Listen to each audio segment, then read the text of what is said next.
Hello అండి, flavours of Godavari channel నుండి అందరికీ నమస్కారం అండి. ఈరోజు పంచదార జిలేబీ చేశానండి. నిజంగా మీరు బయటికి వెళ్ళి కొనుక్కొని తెచ్చుకోకర్లేదండి, ఇంట్లోనే హ్యాపీగా చేసుకుని ఎంజాయ్ చేయొచ్చండి. అచ్చం ఇంకా బయట ఎలా ఉంటాయో ఇంట్లో చేసుకున్నవి కూడా అలాగే ఉన్నాయండి. ఎలా చేయాలో చూపిస్తారండి. దానికోసం ముందుగా స్టవ్ ఆన్ చేసి ఒక గిన్నె పెట్టుకుని ఒక కప్పు పంచదార వేసుకోవాలండి. ఒక కప్పు వాటర్ వేసుకోవాలి. మనం అన్నీ ఒకే కప్పుతో తీసుకోవాలండి.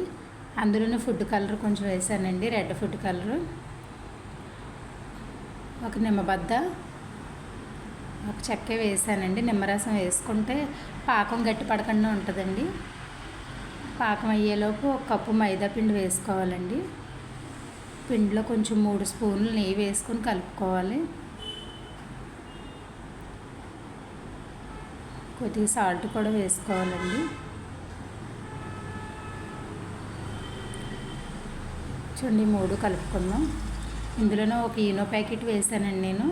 మీరు అవసరమైతే పెరుగు కూడా వేసుకోవచ్చండి. కొంచెం 2 స్పూన్లు పెరుగు కూడా వేసుకోవచ్చు. అదే కప్పుతో వాటర్ తీసుకొని కొంచెం కొంచెం వాటర్ వేసుకోవాలండి. ఒకసారి వాటర్ అంతా పోయకుండా కొంచెం కొంచెం వేసుకుని ఇలా కలుపుకోవాలి. ఇందులో ఎలా చూపించిన సేమ్ అలాగే కలుపుకోవాలండి. చూడండి, ఇది మూత పెట్టి పక్కన పెట్టి పాకం చూద్దాం. ఇది కూడా రెడీ అయిపోయిందండి. ఇలా జస్ట్ అలా జిగురుగా వస్తే సరిపోద్ది. దీన్ని పక్కన పెట్టేసి ప్యాన్ పెట్టుకుందామండి.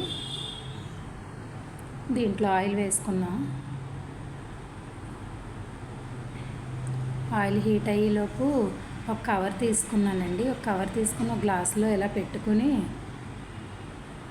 చూడండి, కవర్ పాలు ప్యాకెట్ అయినా సరిపోద్దండి. ప్లాస్టిక్ది కొంచెం గట్టిగా ఉన్న కవర్ ఏదైనా తీసుకోవచ్చండి. ముందుగా చేసుకున్న పిండి నా కవర్లో వేసుకున్నానండి.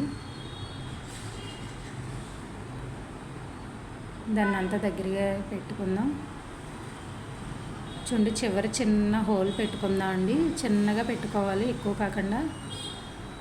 చిన్న హోల్ పెట్టుకొని చూడండి, ఆయిల్ హీట్ అయింది కదా, ఇందులో జిలేబీ షేప్లో వేసుకుందాం.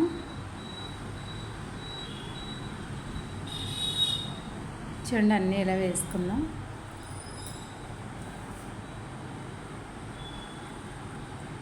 తిరగేసుకొని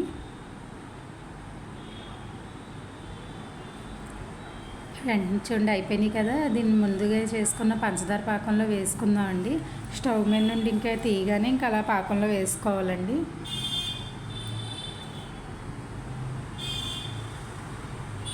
అంతే అండి, రెడీ అయిపోయాయి.